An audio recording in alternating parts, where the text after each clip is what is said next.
jungle.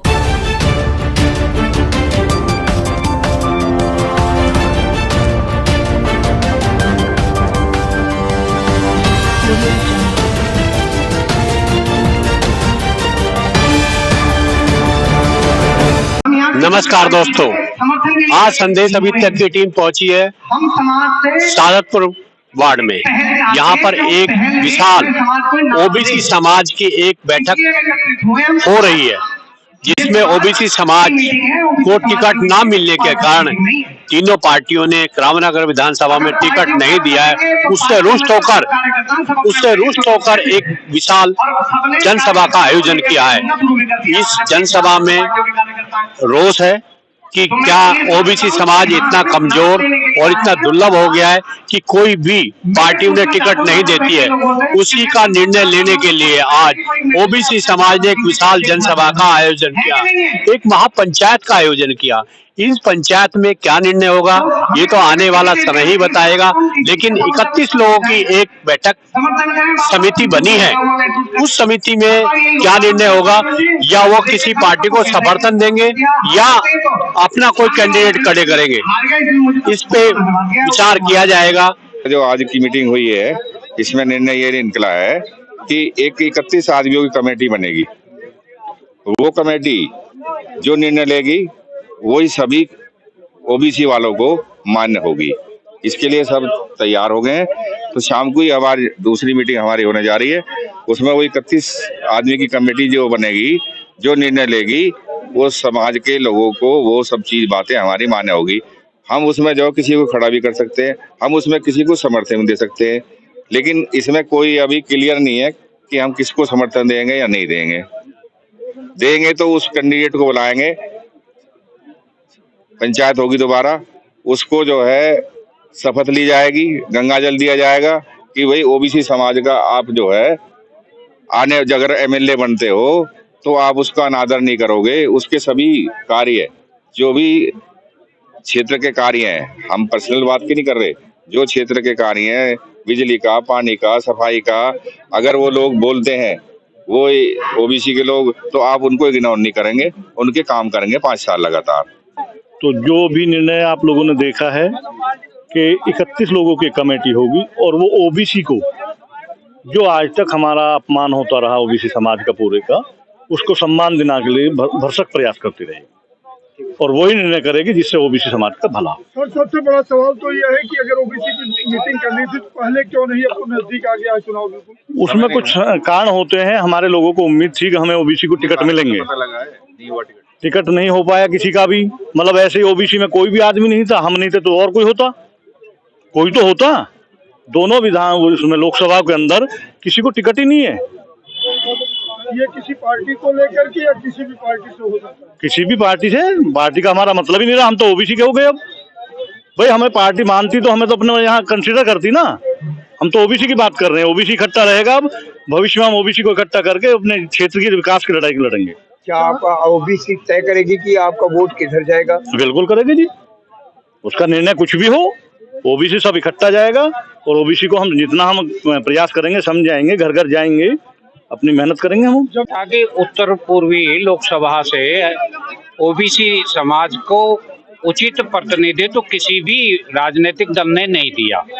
उसके लिए हम संदेश देना चाहते हैं कि ओबीसी समाज को इसके जो उनकी अवहेलना की गई है उसके प्रति ओबीसी समाज में बहुत रोष है और वो सभी राजनीतिक दलों को इसका 2 विकल्प होते हैं राजनीतिक प्रक्रिया में, या तो आप राजनीतिक प्रक्रिया का बहिष्कार करें या अपने प्रतिनिधित्व के लिए दूसरा माध्यम अपनाएं, राजनीतिक प्रक्रिया में भाग लें,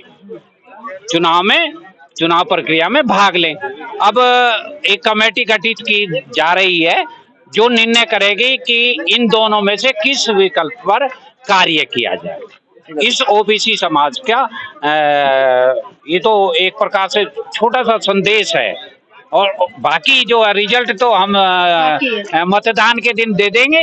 उसके बाद अगर समाज की बात है तो मैं एक समाज में पहले पैदा हुआ हूँ, बाद में किसी पार्टी से जुड़ा, तो मैं समाज के साथ हूँ, मीटिंग में आया हूँ और मेरा यही कहना है कि मेरी तरफ से मेरी एक पर्सनल राय है, समाज को भी मैं बताना चाहता हूँ, अगर ये मीटिंग रखी है आपने और ये बातें हो रही हैं बहुत देर से मैं खुद सुन रहा हूँ कि अपने अस्तित्व की लड़ाई लड़नी है, ओबीसी समाज के अस्तित्व की लड़ाई लड़नी है, तो ये लड़नी है तो फिर मजबूती से लड़नी है और लड़ो, नहीं वरना सब स्वतंत्र है, आप अपनी विचारधारा के साथ जुड़े हुए हैं तो जो जैसे अपना चाहेगा वो उस हिसाब से करे, और लड़ाई लड़ी जाए तो मजबूती से लड़ी जाए। जैसा कि मैं नरेंद्र मोदी जी से भी निवेदन करता हूँ कि लोकसभा ईस्ट, नॉर्थ ईस्ट और ईस्ट में 20 विधानसभा होती है, क्या मोदी जी, सबसे पहले तो माननीय मोदी जी से ही मैं निवेदन करना चाहता हूँ कि उन्होंने क्या ओबीसी में इस 2 लोकसभा में रहते नहीं, लगभग 50% लोग ओबीसी दोनों विधानसभा में रहते हैं, तो क्या एक टिकट भी नहीं बनता था? सबसे ज्यादा तो रोष हमें नरेंद्र मोदी जी बीजेपी पे है।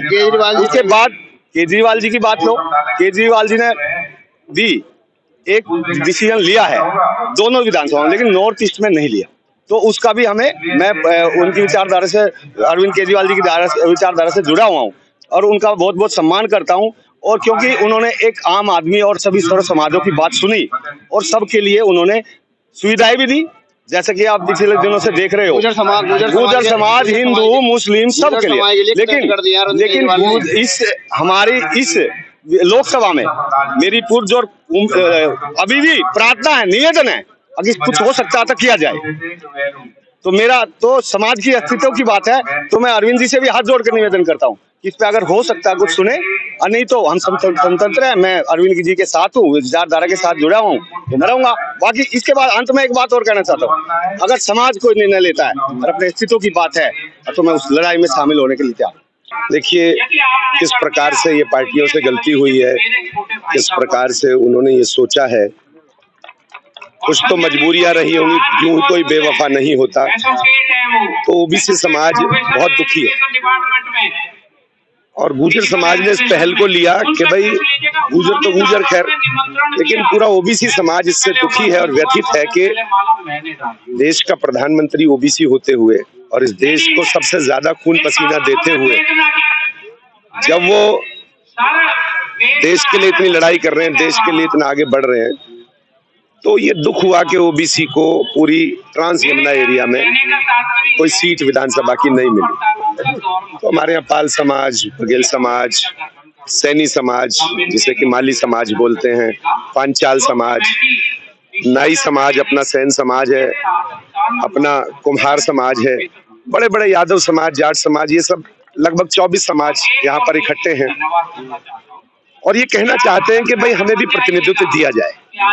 इसी के लिए बैठक रखी थी, कल बैठक रखी थी, कोई यंग हमारे गुर्जर समाज में डेथ हो गई थी तो उसको चेंज कर दिया गया। तो बड़े दुख के साथ सभी ने व्यक्त किया कि भाई हम बहुत दुखी हैं हृदय से और वो कुछ ऐसा निर्णय लेना चाहते हैं कि जिससे कि ओबीसी समाज का भला हो। तो मैं सभी पार्टियों से ये रिक्वेस्ट करता हूँ कि इसको गंभीरता से सोचें। शीर्ष नेतृत्व से मैं ये रिक्वेस्ट करता हूं कि बड़ी गंभीरता से सोचें किस प्रकार से ये गलती हुई, उसको भूल सुधार किस प्रकार से किया जा सकता है और किस प्रकार से हमारा पिछड़ा समाज अपने मन में ये समझे कि हम भी राष्ट्र की मुख्य धारा में हैं, हम भी हिंदू हैं, ऐसा सोचे। वरना जय श्री राम तो हम भी उतना ही करते हैं जितना बाकी लोग करते हैं। देखिए गुर्जर समाज आज एक आक्रोश जनसभा की है आज की, और ये सिर्फ गुर्जर समाज की नहीं है, ये पूरे ओबीसी समाज की आज जनसभा है। और इसलिए जनसभा है कि हमारी कहीं ना कहीं ओबीसी समाज की अनदेखी की गई है, चाहे उसमें गुर्जर समाज हो, चाहे बघेल समाज हो, या कोई भी ओबीसी समाज के जितने भी व्यक्ति हैं उनकी अनदेखी की गई है। चाहे वो मुस्तफाबाद विधानसभा की बात हो, चाहे वो करावन नगर विधानसभा की बात हो, चाहे वो गोंडा विधानसभा की बात हो, जिस तरह से गुर्जर समाज और ओबीसी समाज की अनदेखी की गई है उसका आक्रोश है आज कि कहीं ना कहीं यहाँ पे टिकट होनी चाहिए थी, जो कि टिकट नहीं दी गई है।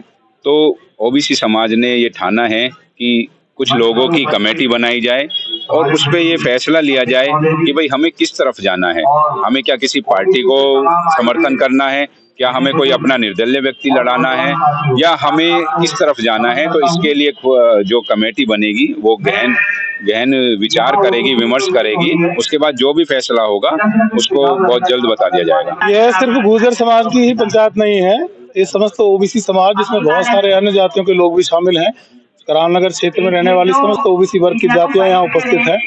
तो ये खाली गुर्जर समाज की पंचायत नहीं है, समस्त ओबीसी वर्ग की महापंचायत है और ये अपना रोष व्यक्त करने यहाँ एकत्रित हुए हैं, क्योंकि किसी भी राजनीतिक पार्टी ने इनके प्रतिनिधियों को कहीं चुना नहीं है। इनके प्रतिनिधियों को पूरे तरीके से नकार दिया गया है, बल्कि कहें तो पूरी नॉर्थ ईस्ट सीटों को अगर हम देखें तो किसी भी ओबीसी वर्ग के व्यक्ति को टिकट किसी राजनीतिक पार्टी ने नहीं दिया। राजनीतिक दृष्टि से हो सकता है पार्टियों को इस बात का आभास है या नहीं, लेकिन ओबीसी वर्ग कहीं कमजोर नहीं है। पूरे भारतवर्ष में ओबीसी वर्ग ने अपनी वोट के माध्यम से सरकार को वापस लाकर, माननीय नरेंद्र मोदी जी की जो सरकार आप देख रहे हैं भाजपा की, ये ओबीसी वर्ग की वजह से ही है। तो ओबीसी वर्ग कहीं कमजोर नहीं है। पार्टियों की नजरों में क्या है क्या नहीं है ये हम नहीं कह सकते। सर एक्चुअली क्या है, जब चुनाव आता है तो हमारी जाति को सिर्फ यूज किया जाता है, चाहे उसमें जाति की बात करूं मैं, लेकिन ये पंचायत जो है ओबीसी समाज की है।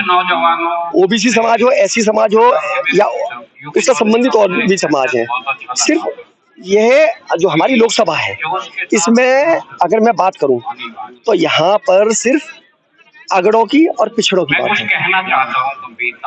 87% आबादी जिन समाजों की है उसमें ओबीसी समाज है, एससी समाज है, एसटी समाज है या मुस्लिम समाज है, उनको दरकिनार करके सिर्फ 13% आबादी जो है ब्राह्मण समाज हो, ठाकुर समाज हो, उस पर ध्यान देती है कि हमें आबादी किसी की कहीं भी कोई कम हो या ज्यादा हो, लेकिन हमें टिकट सिर्फ इन लोगों को देना है। और तो छोड़ दीजिए, अगर संगठन भी बनाया जाता है तो उसमें भी जो 87% समाज जिसकी भागीदारी है उसको दरकिनार कर दिया जाता है और सिर्फ 13% जो आबादी है उसके लोगों को ही प्रतिनिधित्व दिया जाता है। नहीं, इसमें जो है आपका जो शब्द कहा है कि गुर्जर समाज ओबीसी, गुर्जर समाज ने ये जो पूरी यहाँ मीटिंग हुई है ये बहुत शॉर्ट टाइम में एससी एसटी ओबीसी को जोड़कर ये मीटिंग रखी गई है, क्योंकि एक रोष है, एक बहुत बड़ा बलिदान इस समाज ने, एससी एसटी ओबीसी ने बलिदान है और उसका हक अभी तक दिया नहीं जा रहा। तो उस रोष को और आफत में संगठित होने के लिए ये सारी महासभा के द्वारा यहाँ मीटिंग रखी गई है कि जिससे कि एक अपना प्रतिनिधि और समाज में अपना विस्तृत, क्योंकि हमारा हक अब हमें मिले, उसके विषय में ये मीटिंग रखी गई है। संदेश यही है कि इस चुनाव में हमारी बहुत बड़ी अपेक्षा होगी। अगर यहाँ हमारे करावनगर विधानसभा में अगर कोई सबसे मजबूत और बहुसंख्यक जाति है तो वो ओबी समाज है और उसका हमें टिकट ना मिलना, इसके विरोध में हम लोग घोर विरोध प्रदर्शन व्यक्त करते हैं। अगर राजनीतिक पार्टी कोई डिसीजन नहीं लेती है तो ओबीसी समाज क्या डिसीजन होगा, चुनाव लड़ेगी या किसी पार्टी को सपोर्ट करेगी, क्या संदेश रहेगा? देखिए, मेरा अपना खुद का मतलब ये है, उदाहरण ये है कि अभी एक पार्टी के साथ टिकट नहीं है और वो पार्टी है बहुजन समाज पार्टी और मैं उनके संपर्क में भी हूँ। अगर कोई पार्टी नहीं देती तो ओबीसी के मंच और बहुजन समाज पार्टी का टिकट लेकर एससी एसटी के साथ आया जाए और इस चुनाव में अपनी मजबूत दस्तक दी जाए। संदेश ये है कि जिस तरह से भारतीय जनता पार्टी और आम पार्टी या कांग्रेस, तीनों पार्टियों ने घोर उपेक्षा की, जबकि हमेशा चुनावों में बढ़ चढ़ के पार्टियों को जो काम करते थे यही समाज करता था, अग्रणी होकर तन मन धन से हमेशा सपोर्ट करता था और इसी समाज की उपेक्षा, घोर उपेक्षा की गई है। क्या समझा जाए सर, पार्टी कोई डिसीजन चेंज नहीं करती है तो अगला कदम क्या होगा? मुझे लगता है अगर बात केवल एक सीट की ना की जाए, क्योंकि गुर्जर समाज लगभग दिल्ली में और खासतौर से यमुना पार में 24 गांव आते हैं जिनों की जमीनों पर अपने भाई बहन अन्य परिवार प्रवासी लोग आकर बसे हुए हैं और वो हमारी गारंटी और विश्वास पर ही बसे हुए हैं। ऐसा नहीं है खाली गुर्जर समाज है, हमारे साथ ओबीसी समाज है और अन्य समाज भी है जो हमारे प्यार से, व्यवहार कुशलता से, जो हमारे परिवार का हिस्सा बने हुए वो भी हमारे साथ है। ये एक छोटा फर्क नहीं होगा, किसी भी राजनीतिक पार्टी के लिए ये सत्ता बदलने वाला कदम होगा। देखिए, निश्चित तौर पर ये पंचायत जो की जा रही है वो इसलिए की जा रही है क्योंकि ओबीसी समाज की तमाम पार्टियों द्वारा अवहेलना की गई है और किसी भी पार्टी ने ओबीसी समाज के किसी कार्यकर्ताओं के आसपास के 5-7 विधानसभाओं में ओबीसी समाज को टिकट नहीं मिला है। तो उसी का आक्रोश प्रकट करने के लिए ओबीसी समाज द्वारा ये बैठक की गई है। यही इसका एक मेन मुद्दा है कि ओबीसी समाज की जो अवहेलना की गई है, जो उसका तमाम जो बेइज्जती की गई है समाज की, उसके आक्रोश के लिए बैठक की। बिल्कुल, आप बिल्कुल पहुंच गए हैं मेरी बात तक। जो मैं आपसे कहना चाह रहा हूँ, तमाम लाखों की लगभग 65 से 70% आबादी ओबीसी समाज की है, बावजूद उसके भी हमें नजरअंदाजी, हमारा अनदेखी की गई है। इसी की आक्रोश के लिए बैठक करी जा रही है। बिल्कुल आप सही पहुंच गए हैं। देखिए, समाज की बैठक बुलाई गई है, निश्चित तौर पर किसी न किसी निष्कर्ष पे आज हम पहुंचेंगे। तमाम बुद्धिजीवी प्रबुद्ध लोग यहाँ पर समाज के ओबीसी के बैठे हुए हैं। कोई ना कोई डिसीजन जरूर निकलेगा, जो भी डिसीजन निकलेगा, जो समाज डिसीजन लेगा, हम उसको बिल्कुल माननीय होगा। वो देखिए, कारण तो जग जाहिर है। 3 प्रमुख पार्टियां हैं, तीनों में से किसी ने भी ओबीसी समाज को टिकट नहीं दिया है, अनदेखी की गई है। राजनीतिक पार्टियां यूज बहुत अच्छे से ओबीसी वर्ग करती हैं और बरगला के और बहला फुसला के वोट ले लेते हैं या पार्टी के लिए काम करा लेते हैं। लेकिन जब प्रतिनिधित्व करने का समय आता है, तब टिकट दूसरे लोगों को दे दी जाती है। तो ओबीसी वर्ग की ये पीड़ा थी, उसी के संदर्भ में आज मीटिंग या पंचायत कह सकते हुई है। देखिए, अभी जो हमारे बड़ों का आदेश हुआ है, वो ये हुआ है कि एक कमेटी का गठन किया जाएगा। उस कमेटी में ओबीसी के काफी लोग गांवों से, कॉलोनियों से लिए जाएंगे। उसके बाद वो कमेटी जो निर्णय लेगी, उसी पे आगे चला जाएगा। चाहे वो निर्णय लेकर लिया जाए या आगे मंथन करके, या उसका जो हमारे आगे बढ़ाने का काम या उसमें सुधार का काम जो हमें करना है भविष्य के लिए, वो जो कमेटी कहेगी वो काम किया जाएगा। भैया, हमें ओबीसी समाज को तीनों की तीनों जो मेन पार्टी है, जिसमें भाजपा भी है, आम आदमी पार्टी भी है, कांग्रेस भी है, हमारी कहीं गिनती नहीं है ओबीसी की। और जिसमें कि हम पे 65 हजार परसेंटेज हमारी है और 1.5 लाख से हम ऊपर हैं यहाँ करावन नगर विधानसभा में। तो इसलिए हमने एक मीटिंग रखी है, क्योंकि हमारे किसी ओबीसी समाज को किसी का कोई टिकट नहीं हुआ और टिकट उनके हुए हैं जो भगेड़ू हैं यहाँ से और जिनकी वोट ही नहीं है। तो गलत डिसीजन लिए इन लोगों ने और वो उसकी सजा मिलेगी। हम तो पहले से ही लगे हुए थे। आम आदमी पार्टी से 4 साल से हम जुड़े हुए हैं, 4 साल से मेहनत कर रहे हैं। हमसे ज्यादा करावन नगर में किसी ने मेहनत करी हो, एक भी आदमी का नाम हो तो मैं बता दो। आपका समाज क्या निर्णय लेने जा रहा है? हमारा समाज इस टाइम मंथन कर रहा है और अच्छा निर्णय लेगा, बहुत बढ़िया निर्णय लेगा। और हो सकता है कोई निर्दलीय भी चुनाव लड़े,